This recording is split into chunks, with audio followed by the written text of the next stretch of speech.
We're back to our public session, and we are going to stand and say the Pledge of Allegiance. Pledge allegiance to the flag of the United States of America and to the republic for which it stands, one nation, under God, indivisible, with liberty and justice for all. Okay, welcome everybody. We are going to move along to our consent agenda for this evening. Our school committee meeting minutes and our MASC delegate appointment. Any questions? Motion to approve the consent agenda. Second. All in favour? Oh, we've got Bill, so Shayna? Aye. Jess? Aye. Tom? Aye. Bill? Aye. Larry? Aye. Valerie? I'm an aye. And I'm an aye. So that's unanimous. Okay, moving along to public comments this evening. Just a reminder to give your name and address before you speak. And we typically ask our speakers to limit themselves to 2 minutes. Is there anybody online? No? In the room for public comment? Okay. Moving on. Informational updates. We'll start with our students this evening. So we had our Spirit Week a couple weeks ago, and tomorrow there's no school for professional development, and Wednesday grades close and the quarter ends. Yeah, and because it's the end of the season, we've had a lot of sports games and everything. The cheer team had a competition. I know marching band had finals this weekend, and Cinderella opens on November 14th, so that should be pretty fun. Super. Thanks, guys. And moving on to our superintendent update. Really, at the beginning of the month, I kind of sent everything out in the update that went over this weekend. One thing I was just going to remind all of you is that this Friday, Director of Facilities Jeff Goodwin will be presenting the capital requests that he already brought to you. That will be taking place 8:30 Friday morning at the capital planning. Virtually. Virtually, yep. Right. Yep. That's it. That was it? Yeah, yeah. Oh, wow. It's short and sweet. Efficient. Right. And moving on to school committee updates. Any school committee updates? Go on, Val. Today, the Robinson School Building Committee and our preferred OPM firm, Vertex, presented at the MSBA OPM review panel, and everything went accordingly well. And the MSBA review panel will issue a letter of approval, and then we'll be able to execute that contract and be officially working with them. And then the next steps, I think I've said before, will be to issue an RFS to look for our architect design team. And then that will hopefully be on board by February of next year. And then all of that enrollment, redistricting, grade level configuration, all of that work and discussions will start picking up steam from that point on. So Exciting times. yeah. I have a question on that, Val, because I appreciate you kept us all in the loop. I know when we originally submitted, we submitted just for Robinson, and then we kind of did an attachment for Abbott, is my understanding. With this process of moving on, is it with the understanding that we're looking at kind of covering the two schools, or what was the kind of the conversation around that? Sorry if it's a very Do you want to go? Yeah, sure. Funny question. So in the original statement of interest that we submitted for the Sure. Robinson School, you have to have a primary school, Yeah. right? And so we identified Robinson as the primary school. Within that statement of interest, we did identify the potential of consolidating Abbott and Robinson. Yeah. And so then they asked us to submit a statement of interest for Abbott as supplemental material. Yeah. So then we brought that to you later. So then we Yeah. submitted that Abbott information later. And what we realized after we were going through that whole process that we did over a year ago now, when we were looking at all the facilities and we were looking at the space utilization of all of them, and we brought that information back to the school committee after we had already submitted that SOI that articulated Robinson and Abbott, and we were in the process. The MSBA was already reviewing that and looking at that.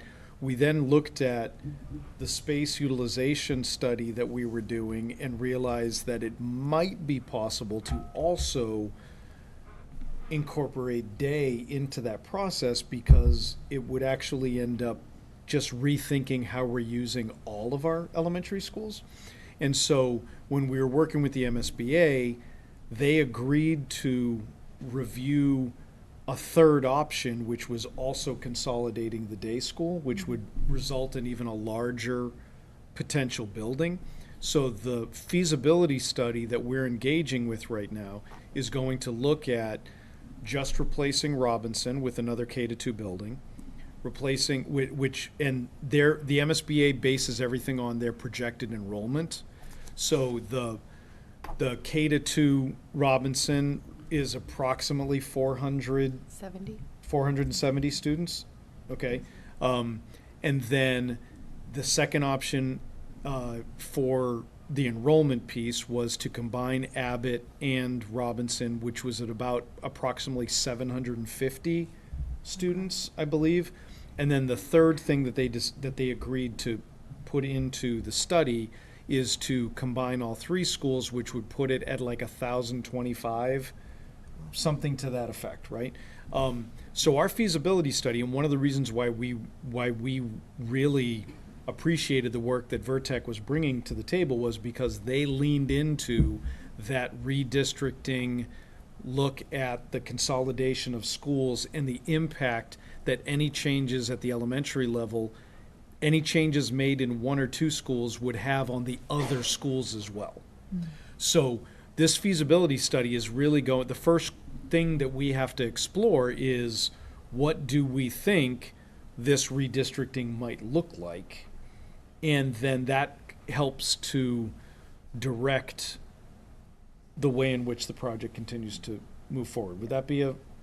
I just would add that the biggest point earlier was to have the MSBA sort of authorize us to study those three options, Yeah. because that meant that they were eligible for reimbursement in the feasibility study. It's like a next year problem. What would the final design be for those different sizes and the cost of those buildings in the ad reno or the new build? So those are like later problems, but first, what's in front of us right now is to study each one of those three options and figure out which one might be the best fit for Westford. But it, essentially, MSBA are like open to those options. They Yeah. said there was value in exploring Studying. them based on, Yep, okay. they understood what Yeah. we were saying, and so then they supported that. Awesome.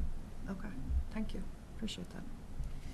I had one other update, unless you were going to, I just wanted to remind anyone watching this meeting to go back and consider rewatching last week's tri-board meeting. I thought we covered a lot of, well, it's actually a select board meeting, so if you're looking on YouTube. Right. It's the But- select board meeting for Tuesday, October 28th. Thank Yeah. you. And the school committee and the finance committee joined that meeting. We had a really great conversation about how FY25 closed out. You may remember that schools had a $400,000 deficit due to special education tuition, so that's in there, as well as how FY26 is currently looking and what we're looking at for our budget pressures for FY27. I think one really promising piece of that discussion was, well, one, I'm really happy that we talked about a lot of the pressures that we're seeing from the override failure and bringing that to different audiences and not just in our meetings. But one piece of information that was shared that was promising for us is that we're going to keep talking about what to do with an increase in Chapter 70. So if anyone kind of sees it in the headlines, the governor's signed budget did increase the per pupil aid for Chapter 70, and that's over and above what we had built our budget on. So about $195,000 that we'll kind of circle back to in the spring and talk about what we should do with that. One proposal would be to use that to replenish our special education reserve fund, but it's really promising that we're, as three boards, are talking about having those conversations. So would encourage everyone to watch that. As a reminder, on YouTube, you can watch us at 2x speed. Right. Put the AirPod in while you're doing your laundry, or whatever. However you work. Awesome. Thanks, Val. And I just wanted to give our updates of CPAC, who are going to join us tonight. We did have our meeting on October 23rd, kindly joined by Gerard Coughlin, and it was a really good kick-off meeting to the year. We spoke about goals, the DCAP, which was one we were looking at as well in particular. We welcomed new members, and it was a good meeting. And I don't have the next date in mind for the next meeting, I'm sorry, but January. I think there might be a social happening somewhere in the mix there, hopefully. And then there was one other thing I wanted to mention. Our community coffee Yep. is happening Oh, and I put that in the update. It's Friday the 14th November at 14th. 10 o'clock. At 10 o'clock. So to join Roots Roasters here in Millennium and Dr. Chu and some members of the school committee to generally talk about everything and anything Westford schools and further afield issues that you may have. So 10 o'clock, November 14th. And I think that's it for updates. Okay, so we're going to move on to our, look at that, we've even caught up on time. Welcoming Danielle Thompson and Melissa Mackey from CPAC for our November update, which is our November And it's CPAC. CPAC Awareness Awareness Month. There you go.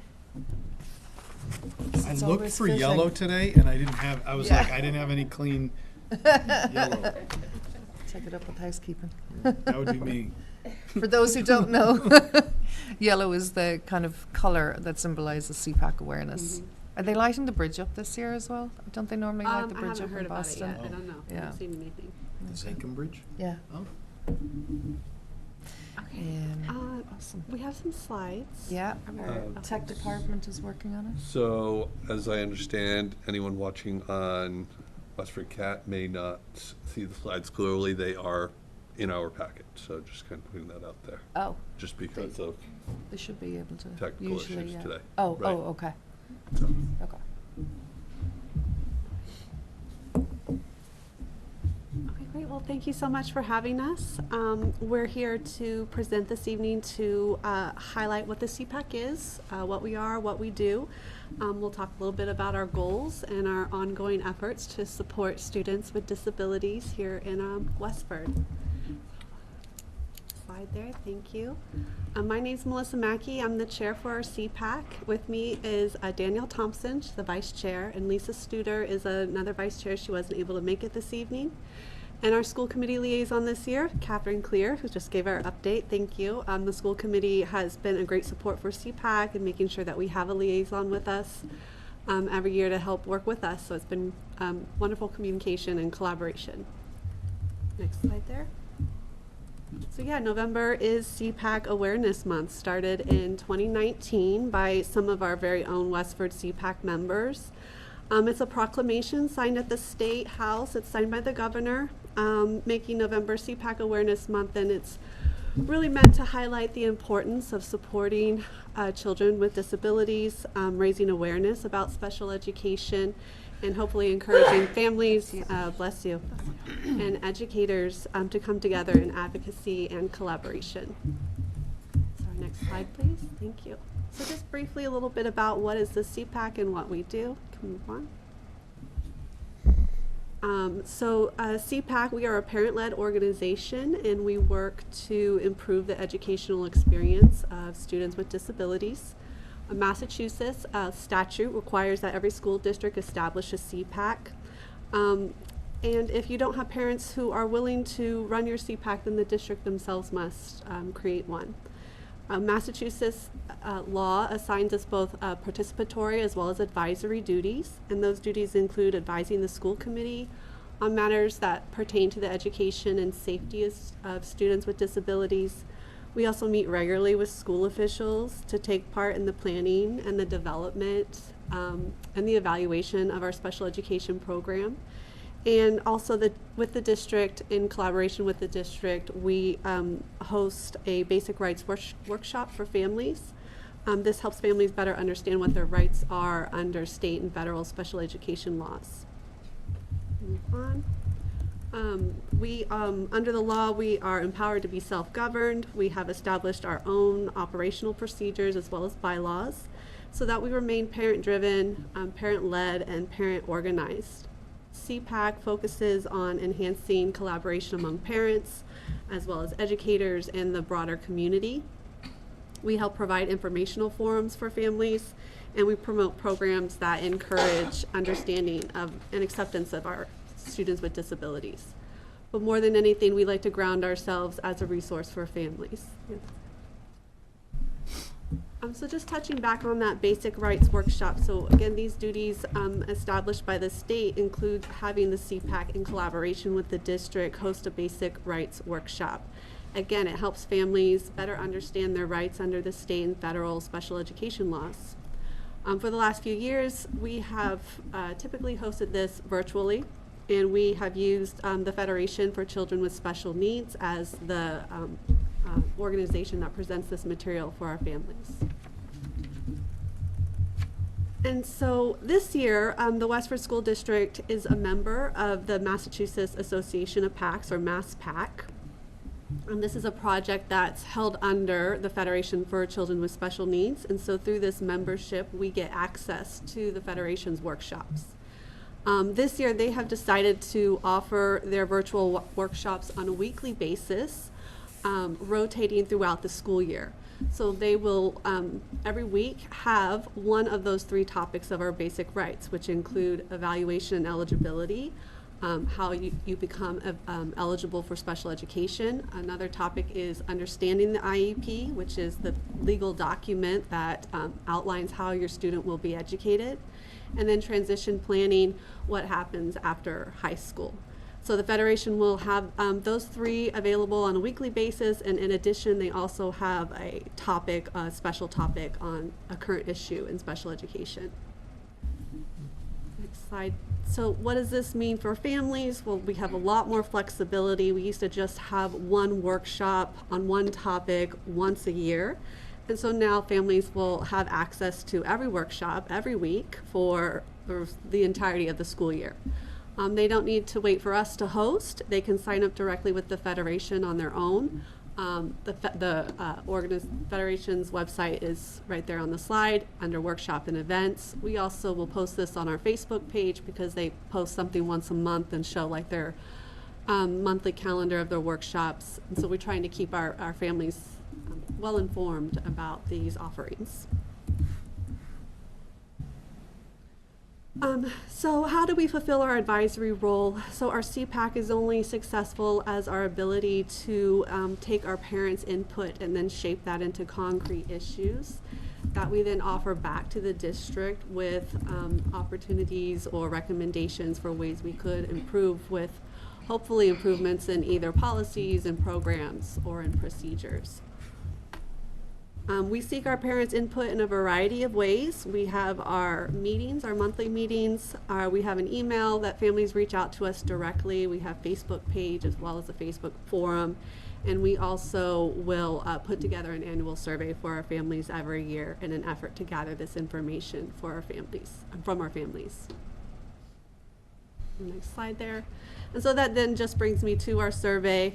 The purpose of our survey, again, to gather that first-hand insight into the experiences, into the successes, as well as the challenges that families of students with disabilities have.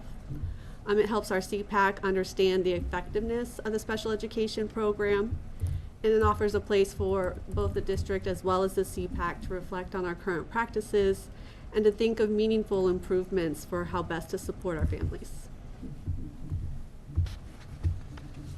And so we came before the school committee in June and talked with you about our survey findings at the end of last year. And so I just wanted to briefly touch on those here again.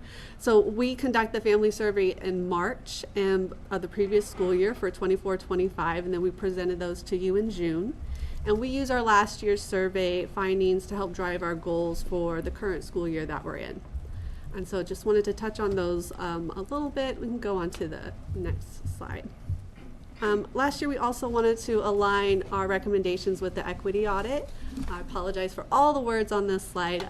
Just wanted to make sure all of them got here. There's 6 recommendations we had that we, again, sort of tried to align those with the equity audit because we wanted to make sure that what we were asking for connects with what the district already knows and what could possibly be working on. And the audit gave solid recommendations and a look at what was working and what could be improved to support all students fairly, including those with disabilities. And so our recommendations are tied back to that equity audit.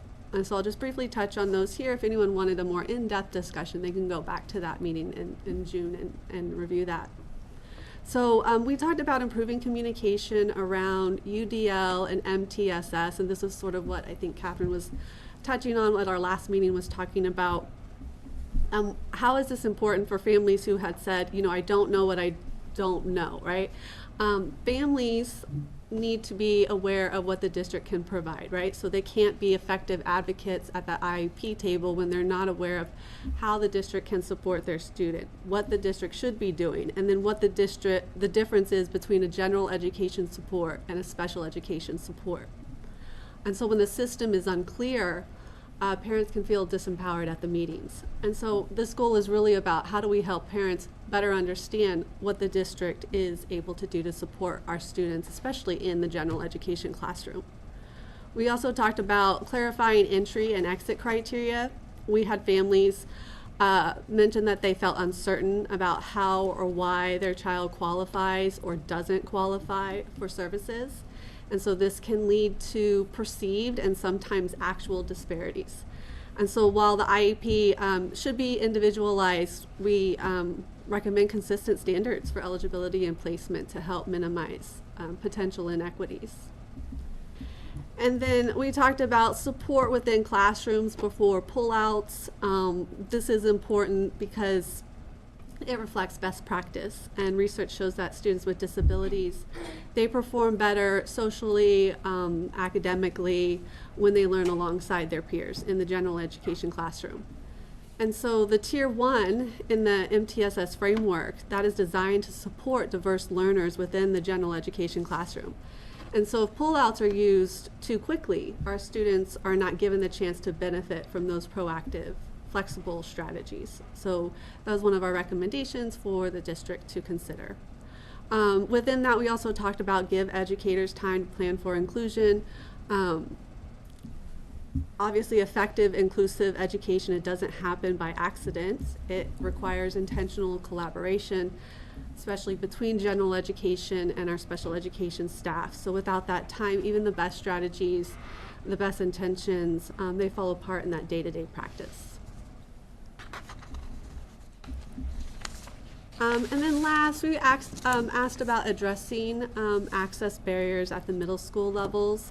Families have consistently reported that students with disabilities in middle school are missing out on certain opportunities due to the way academic support is scheduled.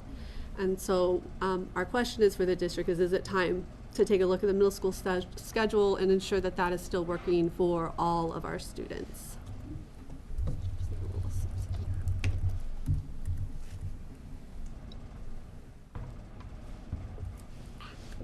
We can go on one more, yeah.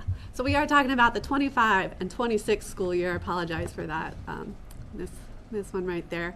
So, so far for this school year, we'll just talk a little bit about what we have done and then what we're looking forward to for the year.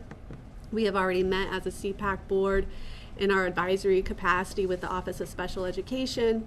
And as Catherine mentioned, we had our first CPAC meeting of the year. It was our meet and greet last month in October.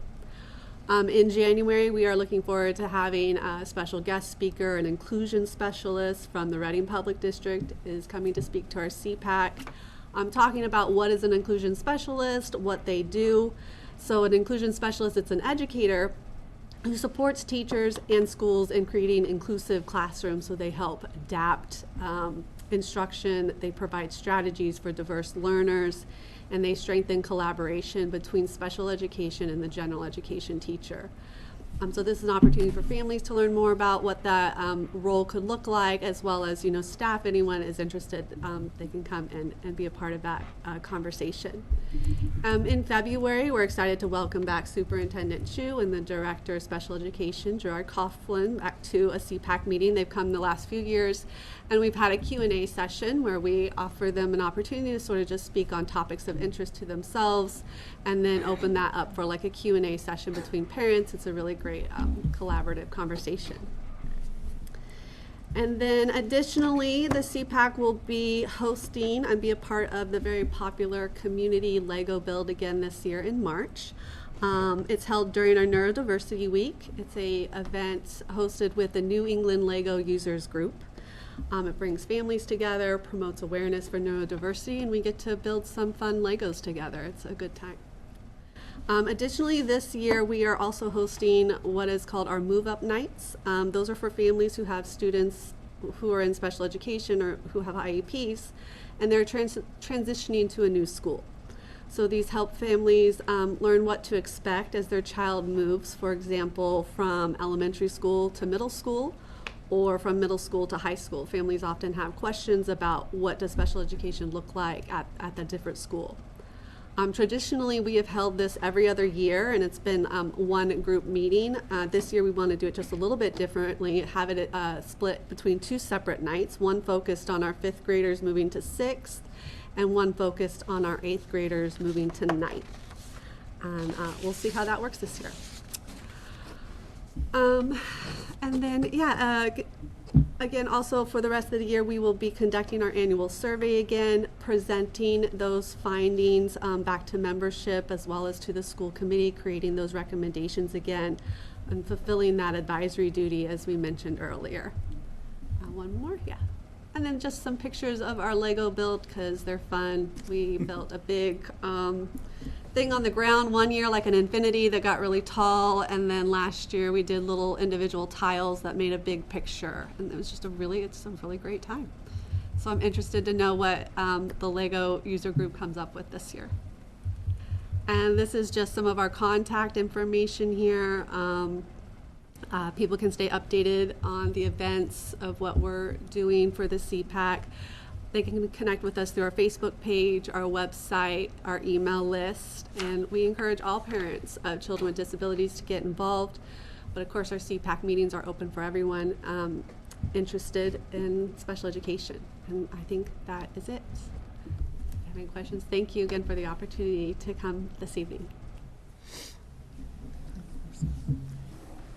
Well, any questions, queries, thoughts, comments? I have just a couple questions. First, do we, and this may be for the district, but do we have the links to the Federation as well as the CPAC links on the district site? So we have links to the CPAC page. I think that was actually going to be one of my questions, was putting the access to all those workshops, because that's a game changer. It really is. The fact that people can access it on their own time, because you're right, every year you've been like, okay, we're going to have one workshop, what's going to be the focus, but the fact that they're not going to provide that all the time, we want to make sure that that's easily accessible for Yeah, I was going folks. to say, making that prominent, Yeah. because it's a case of I don't know what I don't know, right? So someone might be able to just pop in for one of those. And then I was just curious if there's any value to move up nights for lower to upper elementary at this point, or if the experience has been seen to be pretty much the same. I know transition can be a challenge for, even a similar transition can be challenged, so. Historically, the biggest groups is usually that middle school group, and so that's kind of where we said, well, maybe we should focus with them and give them their own night, and then also the high school group. We don't get too many of the younger groups, so we thought we would try something different this year and see what that response is, if it's any different. It's also something that you've been doing for a long time. We have, yeah. And it started back when there was the team chair that was shared between the two elementary schools. So I don't think it was the same type of transition conversation that might have taken place, right? Because it was, if you remember, we had APs that were shared and we had team chairs that were shared, and then we changed that model. And this transition night predates that. So that's why the focus was on middle school and going to the academy. And then taking into account like attendance, like Melissa said, last year I don't think we didn't have any elementary families. The year before, because we Or only year hosted before, every other. sorry, yes, arrived, so we'll see how it goes. Yeah, and I'm sure we'll probably have families say, I really need it this year if we don't. But that's sort of how it goes. Yeah, of course. You know, we could also think about doing like an FAQ or something and just having that readily available so families don't have to go every other year, and seeing if maybe that could be something we could organize too. We could even entertain maybe adding it to the end of our annual survey, whether elementary families would find it beneficial, just so we can gauge interest for the following year. It's in person? It is, yeah, this one usually is. I was thinking if you're doing it every other year, maybe there'd be some value to trying to figure out how to video it so that in the opposite years, you would have the ability to share the video from the previous year.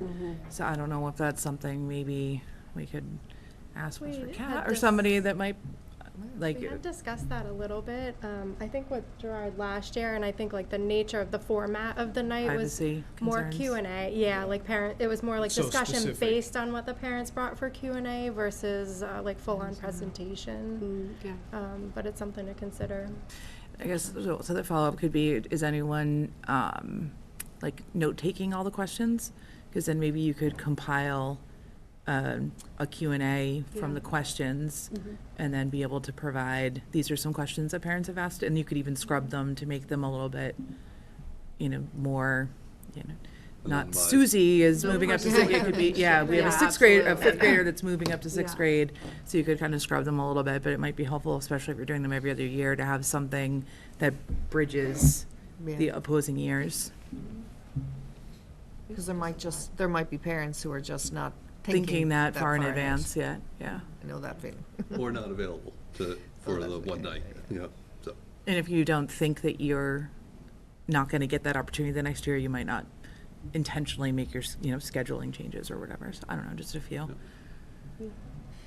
thoughts. Thank Like- you. Thank you. Thank you for your thoughts. Thank you guys so much. Take care. Thank you. And following on with our theme for this evening of special education, we are welcoming Joanne Anderson, our new Assistant Director of Special Education, and Ger Coughlin, to speak to us just on updating us on the special education programs that we have going on in the district, some of which are new and exciting.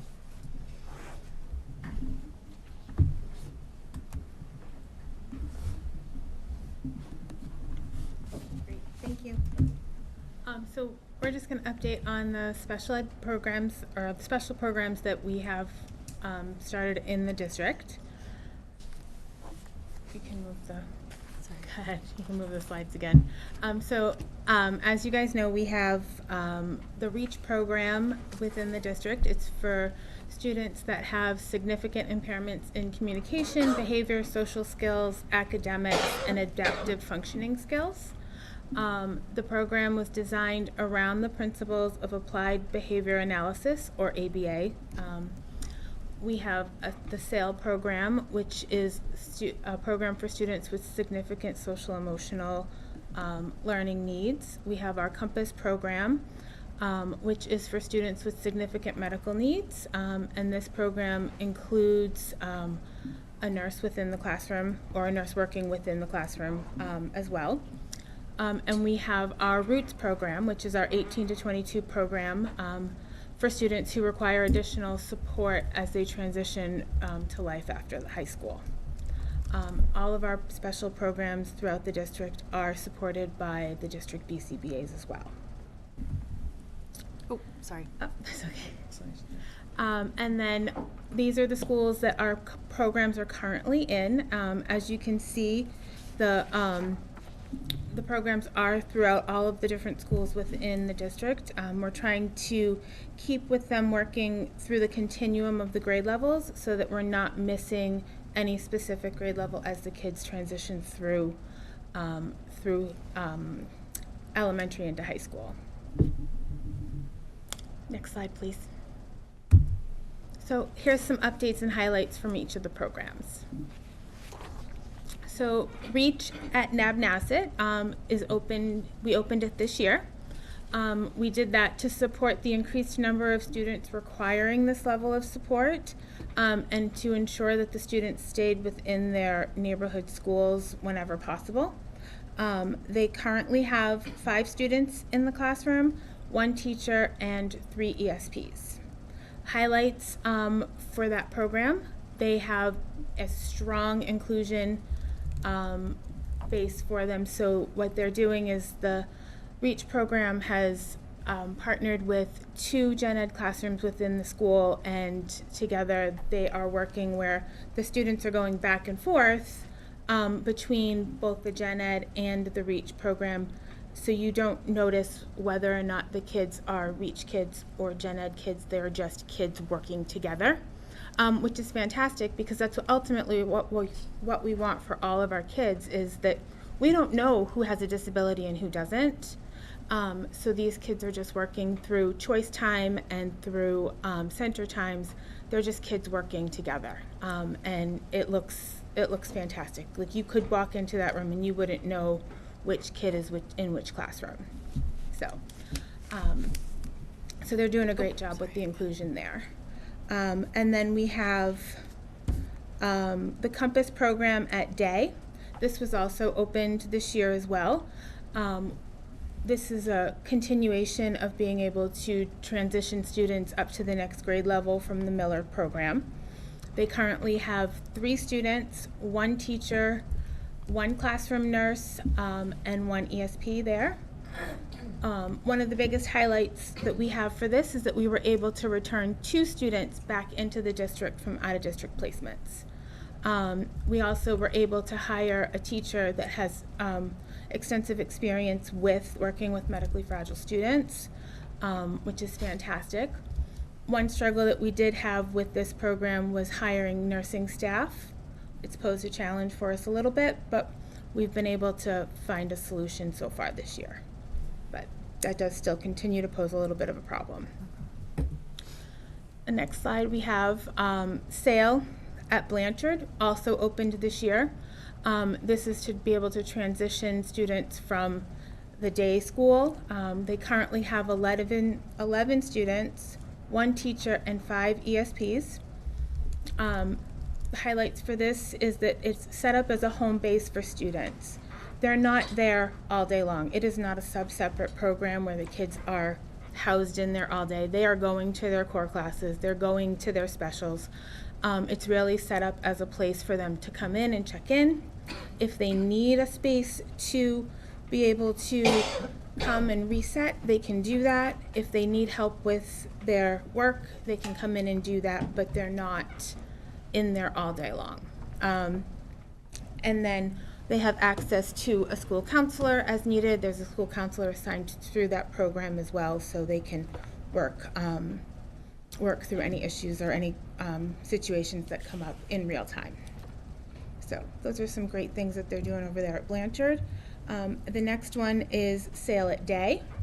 They're in year 4 here with the program over at Day. They currently have 4 students, 1 teacher, and 2 ESPs. One of the great things that they've done this year is they moved the classroom upstairs, and they attached it to what they call their Zen Den, which is a sensory space for the students in the school. And this has been great because now the kids, when they're dysregulated or they need to take a minute, they have direct access to this space. And again, they use this SAIL program as a home base. The kids aren't there all day long. They're not housed there. They are out in the classrooms. They're out doing morning meetings. They're out doing their specials. They're out in the classroom with their peers, doing all the things that they need to do. They have, of the 4 students that they have in there, most of them are out most of the day. They come back in when they need to be regulated, or if they have need help with work or those types of things. But or if they're working on IEP goals, they come back into the classroom during those times. But most of the time, they're out with their peers, which is ultimately what we want. And then Roots. Roots is here at the Millennium Building at Central Office. We are in year 2. Year 1 was very successful. We have currently 4 students, 1 teacher, 2 job coaches. Next year we anticipate a total of 6 students. Highlights, we have done some great work with some community outreach. We have partnered with Middlesex Community College through the Macy program, which is a program where the students can basically go to college. They will be able to go on campus. They have access to all the classes. They have access to the student lounge, to all the student activities, to basically everything the kids in college have. They can go and audit the classes. They can do all of those things with the help of our job coaches. We have 1 student that will be starting there this spring at Middlesex Community College. And then we have the potential of 2 more starting there in the fall as well. We also have done a community outreach and are working with Walgreens through the READY program, which is Retail Employees with Disabilities Initiative. It's a 4 to 5 week intensive training program where they learn all of the job skills that they need to be an employee at Walgreens. They have a job coach there. They go through the whole they go through the interview hiring process. They go through the training process, and then they get immediate feedback from the manager at Walgreens, just as if they were an employee, and then at the end they have the potential of being hired on as a full-time employee. They've done they have a great community partnership with Best Buddies, and in fact, just this past couple weeks ago, October 18th, they went and did the Best Buddies walk in Boston and raised $1,400 for that, and they were the fourth highest earning team for the walk. And then they've done some networking events where they go in and they work with different professional organizations and professional companies around resume writing and interviewing skills and all of that. So they're working with high-level professionals, really learning how to become professionals themselves and working through all of those pieces as well. We've done, they have Roots Roasters, as you all know. They're open 2 days a week here at Central Office on Wednesdays and Thursdays. For coffee, they are learning all of the skills to run a small business on their own. By doing that, they are also learning more community partnerships. They are working with Sociability here, which is a local organization. They have a community partnership with the Dracut Police Department, the Air District Court, our own IT department here in the school district. Walgreens, as I had said, they've done some job shadowing at Silver Unicorn Bookstore with the Woosocks and Donnellan's Market, as well as many more that they are continuing to grow with. So Roots has done a lot of work and they continue to grow. So that's it for updates on our special programs. Do you guys have any questions? Any questions, guys? It's exciting to hear some of the environment you've been able to provide for students with these new programs this year. So are you thinking about, expanding any of them next year, or? We are planning, hopefully, to expand them all. Yeah, I think we've talked about that together here as a team. It's it's always a difficult challenge. The expansion of any program requires resources. But it is our goal, and I think we've been very clear in our just vision of being able to try to offer as many of these programs in as many different schools as we can, so that students are able to attend their neighborhood school and are able to transition with their peers, with their classmates. So so it's a constant goal. We always look at strategies if we can use in-district resources to be able to do that. and just work together just as a team and a community. And I know that you folks have been great partners in that. And it's great having Joe on board with her vast experience in a city setting that has housed many of these different programs, and just looking at ways that we can try to support that and make that happen for us and come together. So yeah, we definitely thought you might ask that tonight, and it is a hopeful goal for us. It's always sometimes hard to think about how we get there, because there is always, of course, a cost attached to any program and the resources with those. Any other? Do you anticipate being able to return any other out of district if we were to expand any of these programs, or would those, at this point in time, I know it's all a snapshot, would that be a completely different program to try to bring anyone else back? Because to your point, resources, but if we can bring students back into our own district, to their home, it's actually beneficial on multi-fronts. So. Ultimately, that would be the goal, is to be able to bring the students from out of district back in. And if we can have the programs here in district, we would be able to do that. So it would be different programs than what we currently have at this point? No, some of the programs that we have here, we would be able to bring some of our students back. And I think that there has been an enormous amount of positivity around some of the success with the programs that we currently have. And, as recent as some team meetings and just a desire for that to occur. So that just sort of like collective excitement around the community feeling that allows us those opportunities to do that. And again, we're always looking for it. So it wouldn't necessarily be just the creation of new programs. It could be that, but there are definitely spots and opportunities for us to be able to try to take advantage of that now and here with the programming we have. And as many of you know who are more familiar with others than special education, it's always a team decision, and we work together to come to that as an agreement as part of the team in the team meeting. But the more you have, and the more excitement that builds, and the more positivity that grows around that, you definitely have those opportunities. And then just a clarifying question, just because anyone looking at this, or some people looking at this presentation may say, 3 students, 3 staff, and now you're saying they're actually going out into the gen ed classes. These teachers and staff are still generally with the students, yes. supporting. Oh, absolutely. Right? So it's not, to say they're going off to the gen ed class.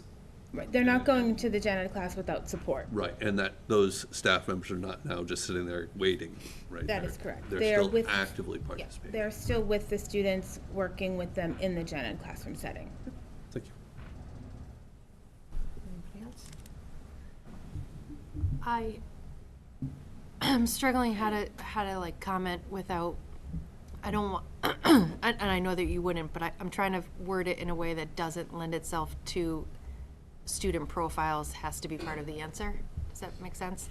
I just wanted to comment on the number of students that are part of our SAIL program at Blanchard, because I don't remember that high of a number in our SAIL program at Day. So, like, again, you don't have to, obviously we wouldn't talk about the scenarios that led to that number being higher, but I think that's a positive thing, that it's not like that this was created with this in mind of, here are these students at day school, but we have found other students that would also benefit from this programming that have found into this placement.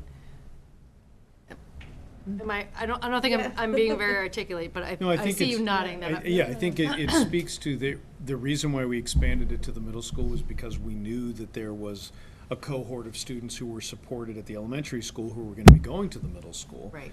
And at that same time, Right. there were students, when the program didn't exist at the middle school, might have been requiring additional support. Yeah, right. And are now benefiting from the fact that this program Thank you. is there to support them. 7th and 8th graders that were That's what I already thought. existing at the school that are now going to be able to benefit, Yeah. not just the upcoming 6th Right. graders. The other piece of that is that You were right. that is not just the day. I mean, the day district, the Blanchard district. Right. Right, that's the WPS district. Correct. For that program. Yeah, because there's Yeah, no. yeah, Someone that's that true. would Stony typically be Brook. assigned to Stony. Stony may have been shifted over to Blanchard to benefit from this program. So to take that, it's not a geographic. No, it goes back to the point that Right. I think Joe also mentioned earlier when she was talking about the REACH program. She only talked about the Nabnasset program Right. because that's the only new REACH Right. program. We've had the REACH program at the Miller School and at the Chris Foley School and at the Stony Brook School for years. And so she wasn't Right. providing an update on that. She was talking Gotcha. about the new program that exists at the Nabnasset School. Because to that point, Tom, it's exactly what you're saying. We're trying to expand it to the neighborhood schools. Yes. Because when those programs exist at one school, what it means is that any student in the district who would best be supported by that program, if it only exists in one school, in order for them to access that, they might have to leave their neighborhood school and go to that, which is kind of what you're talking about with the program, the SAIL program existing at the day school and at the Blanchard school. It does support some students who have changed their districted neighborhood school in order to be able to be supported by the program. I just have one comment that I don't know if it has taken place or if there's any thought around how we evaluate these programs, especially the newer ones. Have we discussed, or maybe it's something we could consider looking for some parent, family, staff feedback on how these new programs are rolling out, maybe partner with CPAC and doing something like that. Because I think, especially when it's a new program, there's always, as we've discovered with the busing, there's always tweaks and changes, and it might be helpful to kind of, something like our REACH program, which has been long established in the district, I don't doubt has changed over the years, and is really solid. But for something like the Roots or the SAIL program, which is pretty new in some ways, might be helpful to just get some feedback and a point of reflection maybe as we kind of plan, world domination and further expansion as as you were talking about, Jared. Well, I think that's a good point, Yeah. because the feedback and getting perspectives as to how folks feel that it might be going, I think is really important. The other piece about just special education in general is that annually they're looking at the student progress, right? So there's that embedded evaluation Yeah. for each individual student. So you're kind of talking about both. You're talking about okay, we know that there's the internal Exactly. aspect of how the student is succeeding in that program and with those supports, but you're also talking about the sort of the outside and or the other views as to how is Logistics and and the feedback that yeah. can be that's helpful. Absolutely. Awesome. Okay. Thanks for coming. Well, thank you guys so much for coming. Appreciate that. Thank you. Great information. Okay, policy time, guys.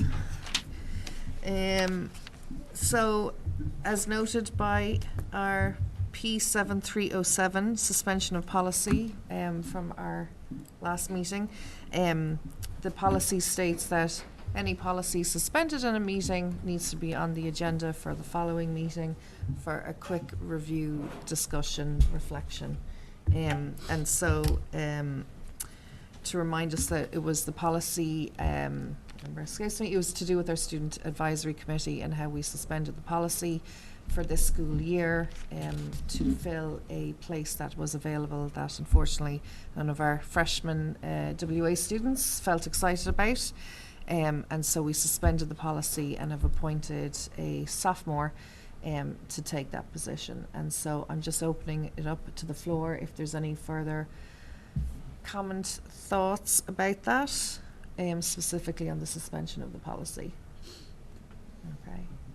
And the one thing I will also add is that following up on this, the policy subcommittee met this past week and obviously discussed the situation and also had a quick look at our current student advisory committee policy.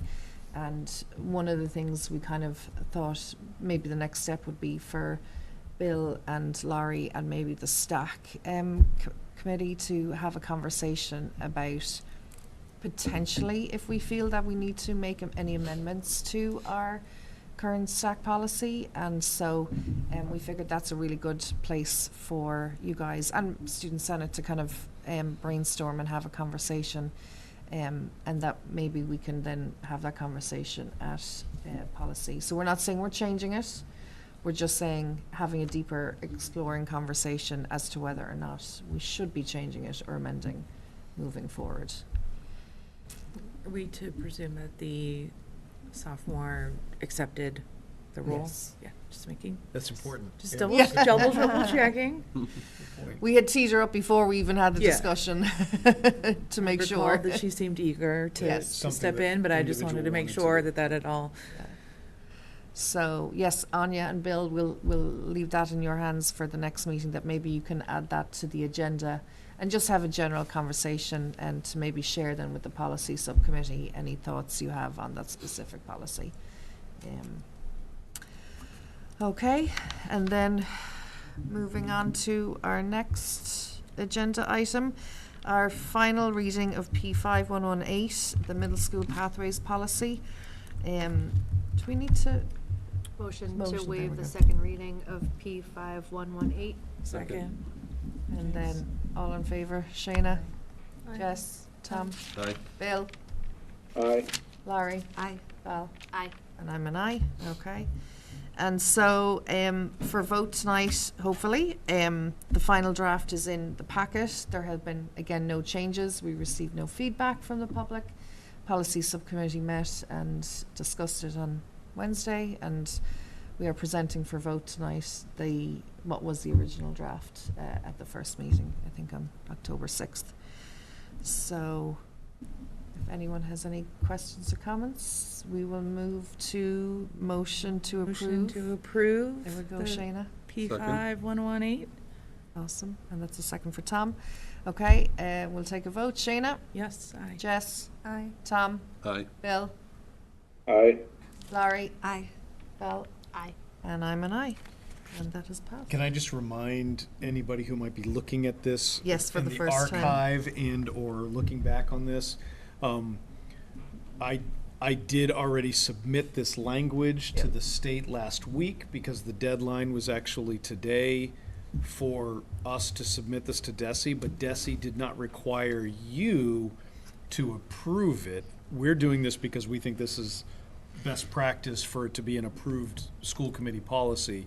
But just the technicality of us sharing it with DESE as to this is what we've been doing, we submitted that last week. So if anybody says, hey, wait a second, why did Dr. Chu submit that and the school committee hadn't actually approved the policy yet?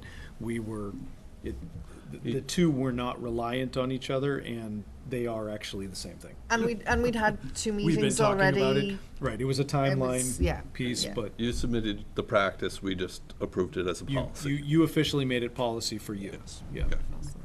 thank you. Super. And lastly, then moving on, we have Jenny up with our FY26 Q1 fiscal report. Director of Finance, Jenny Lynn. Having me. For fiscal year 26 Q1 financial status report, as usual, first, I will provide you the general funds operating budget by the individual function code. That's on the first slide. Okay, at the end of Q1, general funds available budget was $3,366,572 after counting all the encumbrance, and which represents approximately 95% of total general funds projected balance by the end of the fiscal year. And it's worth noting that because in the first quarter, we only have 1 month into the whole school year. So the majority of the salary and expenditures have been reserved in the system. And as we receive more information and more invoices, we will make the adjustment for the encumbrance as needed throughout the fiscal year. So under general funds operating budget, I'm going to highlight a couple key function codes in the following slides. The first one, I'm going to talk about the function code 2305, which is on next slide. Thank you. So for function code 2305, that's teacher salary, the total projected ending balance was $18,839. In fiscal year 26, we budgeted $148,000 from school choice to offset general classroom teacher salary. At the end of first quarter, we already fully applied this school choice offset in the general fund. And as we progress further into the school year, currently we're already seeing almost 30 employees, they requested a family medical leave of absence. Some of those leave of absence may not be fully paid. So as we get further into the school year, some of those school choice offset interfund transfer might be adjusted later in the school year. And the second function code is function code 2310, teacher specialist. There's a very small remaining budget, $7,175. And as you know, we use Grant 240 to offset a couple positions for special education every year. The Grant IDEA 240 was just approved last week. And Gerard budgeted 3 positions out of Grant 240 for this year. The first position is a pre-K school psychologist. Total amount $48,000. This position will provide the support for pre-K evaluation and the reporting for students. There's also a licensed teacher, total amount $75,000. This position will provide academic intervention for general classroom and special education students. There's another position, physical education teacher. Part of the salary, $21,000, will be used to support those severely disabled students throughout the districts. So the overall, about $144,000 will be moved from general fund into Grant 240, and those will be reflected in the quarter 2's financial statements. Next slide is our function code 2320, medical and therapeutical services. This function code covers both salary and special education contracted services. For the salary line, it includes speech therapists, occupational therapists, and BCPA salary. So all those salary lines, they are adequately funded for this fiscal year. However, for special education contracted service, special education department currently have a projection. We will have an overage for $311,000 by the end of the fiscal year. Let's look at the historical data. For fiscal year 25, we budgeted $300,000. The actual spending by the end of fiscal year 25 was $711,000. We had an overage for $381,000 because we have employee took a family medical leave. So that services must be provided by an outside agency. That was the reason last year we have to pay for those psych evaluation. For this current year, fiscal year 26, we have the same amount of the budget as last year. Currently, the special education department have a projection for $641,000 expenditure by the end of this fiscal year. Then we will have $311,000 for the overage in this area.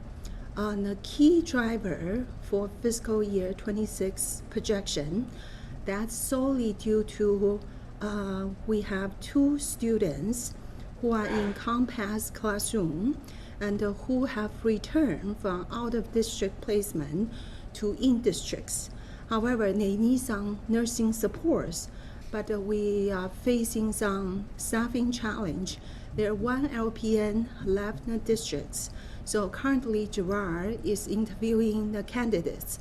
So hopefully we can find the right person in this position so we don't have to contract out those services.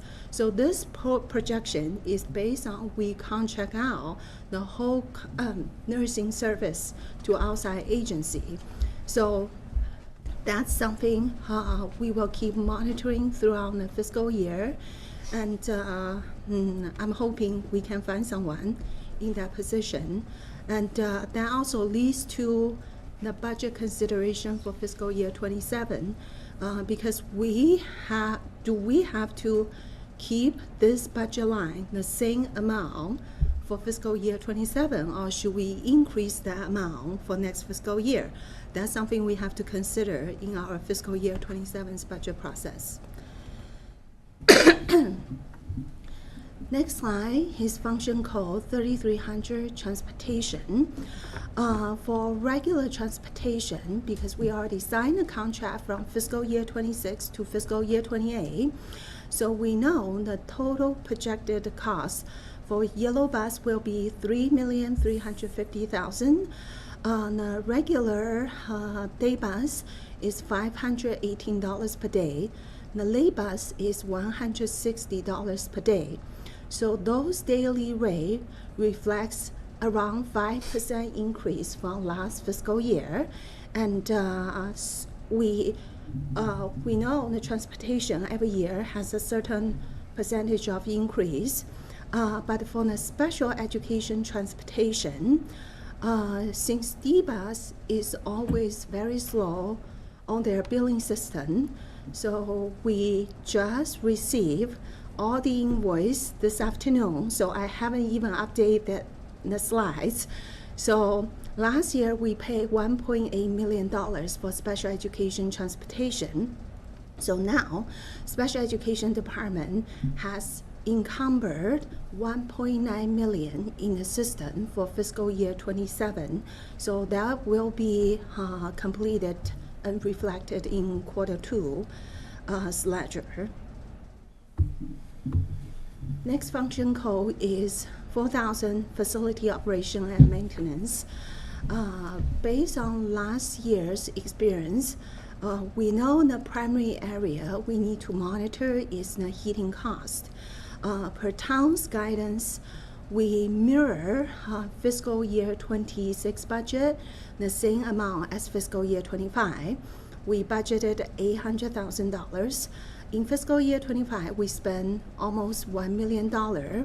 At this point, the facility department encumber $1.1 million in the system just to be cautious for the whole fiscal year.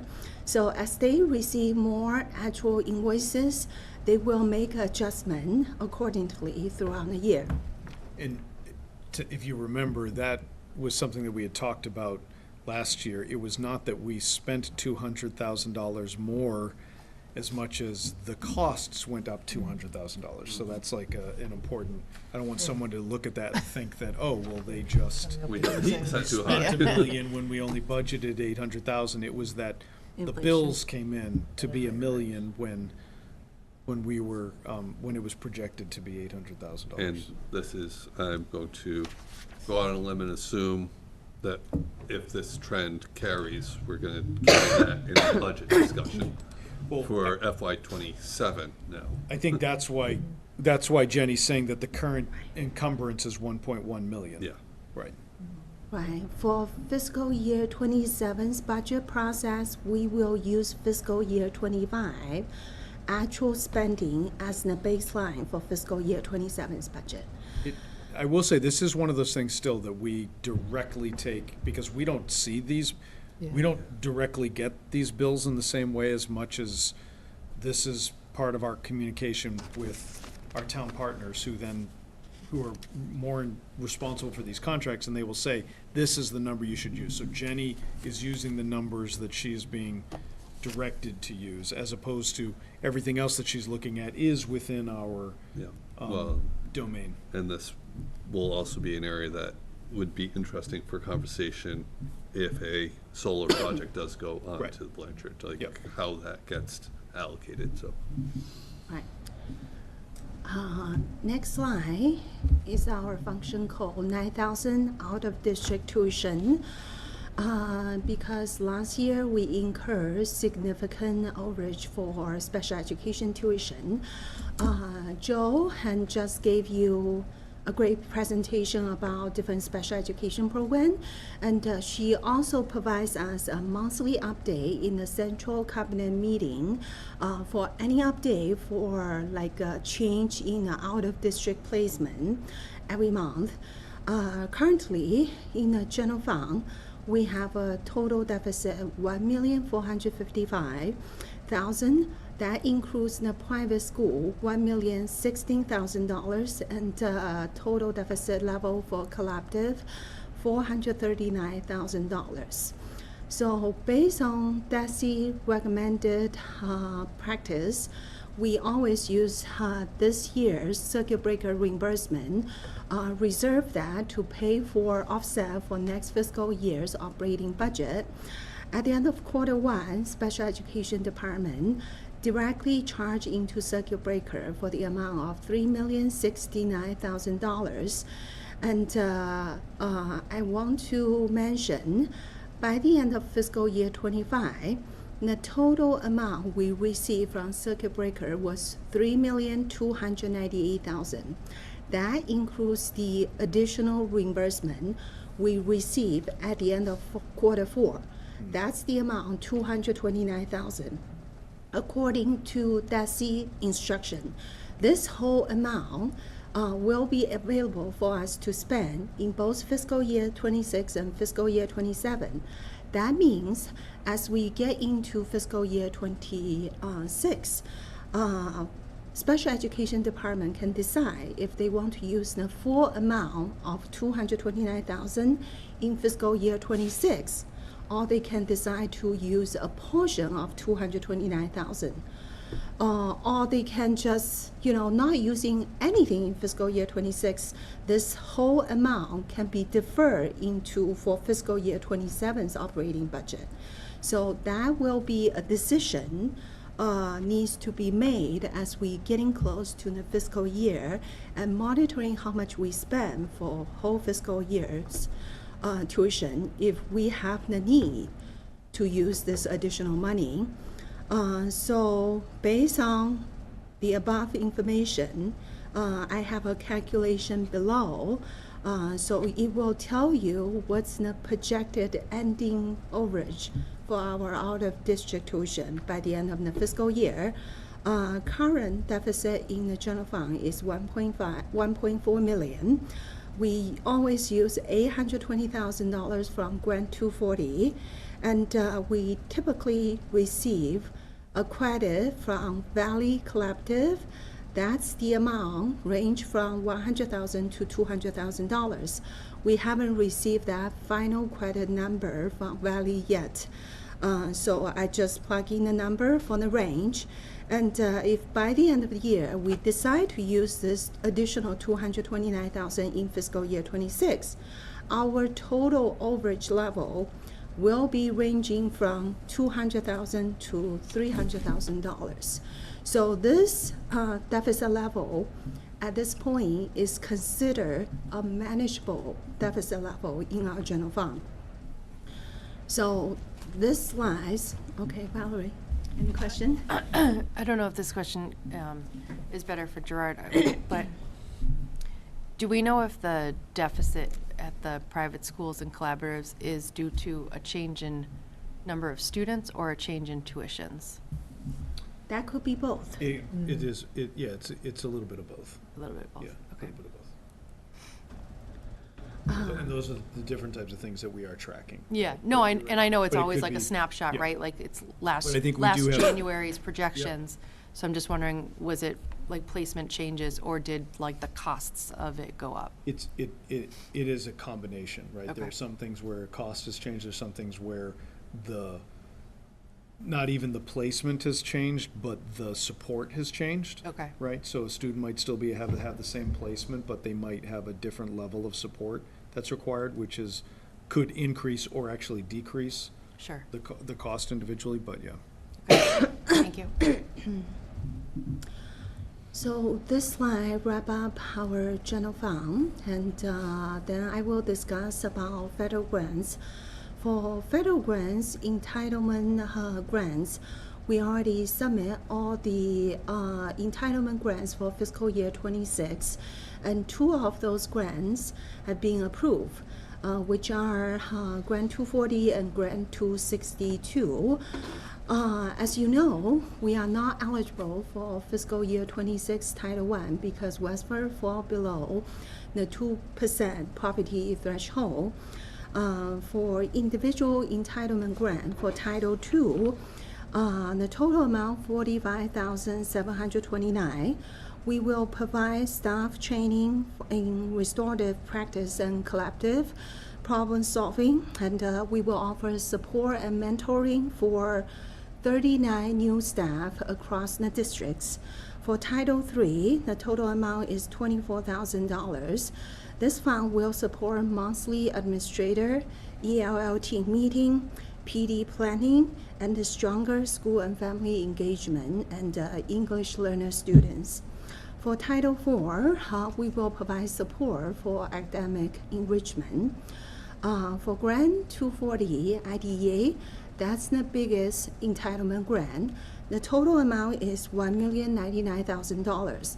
The largest portion, $820,000, will be used to pay for out-of-district tuition. There's also remaining fund will cover a portion of the contract for Wayfinder and the Lexia, the literacy software, and we, as I previously mentioned, we will use $144,000 to support the special education teachers. Grant 262, $23,000. That's going to be used to support a pre-K education ESP in the classroom.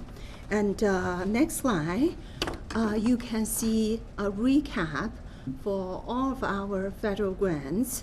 The total amount we will receive in fiscal year 26 will be $1.2 million. What's the planned usage for those grants? These funds will support the professional development, the instruction, student service, and the special education programs across our districts. Next one. Just pause there just for a second, just because we might have new watchers to this presentation. Am I correct in saying that the Title IV grant we cannot get in FY27?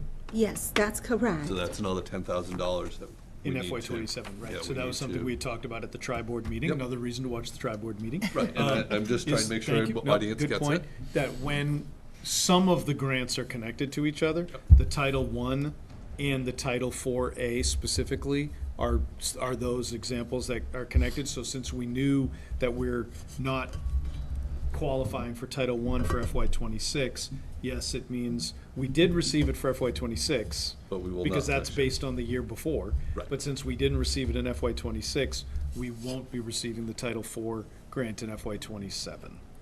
Thank you. That's the trickling impact for Yes. Title IV. Next slide is our revolving funds. And revolving funds plays a very important role in our financial landscape as well. I will also highlight a couple here. The first one is food service. For the Q1's fund balance, we have 1.6 million. That was down 58,000 from 1.7 million from the beginning of fiscal year 26. The total fund balance is in line with last year's Q1. The second one is early arrival option because we implemented a new fee structure for fiscal year 26. We not only offer the 4-year enrollment for students and families, we also provide the flexibility and the opportunity for families to register based on trimester. For the revenue impact, we can see the total increase from 93,000 to 102,000. That's $9,000 increase, about 10% increase for the revenue. If you look at on the right side, typically we have early arrival option enrollment number around 200 students. For this year, because of the new option, we have 215 students enroll in the full-year program. That's 15 more students. For the first trimester, we have 442 students registered. So the total enrollment is 257. So the enrollment number increased about 25%.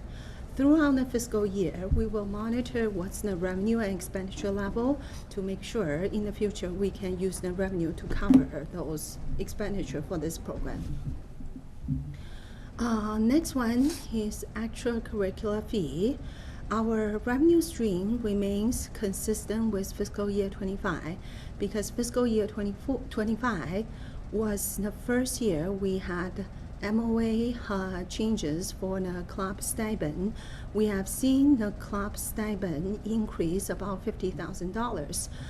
So Finance Committee has reviewed the fee structure for both middle school and high school. In fiscal year 26, the decision was we will gather more information and data, such as like a different tier of clubs, what's the students' participation number, and the committee will, ensure in the future the revenue can be sustainable for future program cost. So that's something we will continue to watch for fiscal year 26. Other revolving accounts and finance subcommittee already have 5 meetings in this fiscal year. That's lots of meetings, and they also review the NGFG and for different fee structures such as integrated preschool, athletic revolving account, elementary book sales, and so they will continue to assess whether current fee can support a sustainable usage for the future, so we can better plan for fiscal year 27's budget. The last slide is our special revenue fund. School choice, the total offset built into fiscal year 26 budget was $789,000. As of quarter 1, we already utilized $489,000. So the remaining balance is $299,000. For circuit breaker, as I just mentioned, fiscal year 25's total reimbursement $3.2 million. That $229,000 will be available to use for fiscal year 26 and 27. In the tri-board meeting, Dr. Chu already announced the great news. We will receive fiscal year 26 reimbursement. Total amount $4,024,000. That will be $725,000 more than fiscal year 25. So this will greatly help for our fiscal year 27's operating budget. The last one is not listed in the slide is our special education reserve fund. After drawing down $400,000 from last year, the remaining balance in our special education reserve is $342,000. So that's my update for today. I will just add some information, and I don't know the exact number at this moment in time, but DESE did come in and do an audit, a circuit breaker audit. Now, they say that it was random, and they say that they just do that randomly. However, I'm wondering if it's because they gave us an additional $700,000 that they were like, we're going to come in and we're going to look at that again to see if it should be. And there might be some adjustment in that because they might say, oh, we gave you too much. So, Or they could say we didn't give you enough. well, I would love that to be the answer. However, one of the things that I've heard is that in the past, they might have said, we didn't give you enough, we'll give you more. But apparently their new philosophy is, oh, we didn't give you enough. Sorry. And that's it. But if they gave us too much, they will say we're going to, because what they do is they deposit the amounts in our circuit breaker account throughout the quarters, correct? Yes. And so we were told, and I don't have the details specifically because they didn't write their report yet, but we were told that if there are findings, it might impact the third and fourth quarter information. So I'm still very optimistic that, and I know that our circuit breaker number did increase because we spent more, and I know that that's the case, but I now just want to say what we were told, which they told us was going to be this amount. They're now also saying, oh, it might not be, but they haven't given us that. When should we know? I don't know. July. When it's too late. That should be way before July. We hope. Well, the problem is it might not be before we build our FY '27 Yeah. budget. Right. It might be, we might be finding That's out true. in the third quarter. Yes, right. I have a question about the contracted services, and I'm not sure who to direct this to, but it sort of sounded from first of all, thank you for all your hard work. It's amazing all the numbers that you can just quote, like, we spent this and that, so thank you. So on the contracted services, it sounded from your narrative like a lot of that overage was due to, a staff member being unavailable, and so we had to contract out, those services for evaluations in FY '25. Do we think about, the cost benefit of having redundancy, of having an additional psychologist, even if that person might not be doing evaluations 100% of the time? I'm sure they are not going to be, Twiddling their thumbs. twiddling yeah. their thumbs at all. I'm sure there's other support they could provide, and similarly, with the nurse position that we're trying to, look to fill. I don't know, I just wonder, wouldn't that be less expensive? So the short answer is yes, we consider it, and Yeah. yes, we look at it. Yeah. One of the pieces, and this is a good example why it ends up being an overage, right, is because while we're working within the approved budget, we're thinking of our positions, right? What can we commit to as far as an FTE and as we're hiring these positions? And then sometimes in the world of special education, we're finding this has to be done whether you have the person or not. So therefore, you just have to spend more money, right? So it's the combination of those two things, where one of the things you're going to, and I've mentioned it briefly in the tri-board meeting, you're going to see, hopefully as we're building the FY '27 budget, that we are going to be saying, I think we should increase the number of psychologists that we have. This is one of the reasons for that. But when you look at like what you're suggesting, and then it is a combination of those things, right? It's a combination of our staff needing to have, required leaves that then could also end up costing us extra money to get those services filled. And also with the nursing piece, it's not being able to fill specific positions, and therefore having to go with a service that just costs so much more money, even for a temporary time period. So it's a combination of those things that's all articulated in the contracted services line. So your point is well taken, and yes, it is something that we look at. This is also just when the idea of needing to increase the contracted services just costs more money. Sometimes it's a temporary thing though, so it's almost like a one-time cost. So therefore, it's something that you can't, that this is not an ongoing problem. What we're seeing is that it might be becoming a larger problem, especially as we're developing a new program, right? And we're like, okay, well, we have to have a nurse for this program, and well, we can find a nurse, and then we might not be able to keep the nurse, different things like that. Right, and there's a difference, the contracted services for a month versus Yeah. 6-month leave, Yep. right? So, and you never know. I had a general observation, and kind of, maybe it's I'm reading it wrong, but on the general fund balances by state function, it's showing a 3.3 million projected surplus right now. Is that basically if everything went absolutely perfectly from this day forward? Is that essentially the case? Like if everything went completely as planned, didn't have a single penny of extra spending at this point, we'd close the year with 3. Yes, and But that's never going to happen. as I mentioned, the special education transportation Isn't in here yet. isn't in here. That's Okay. 1.9 million. You Okay. have to minus from this 3.3.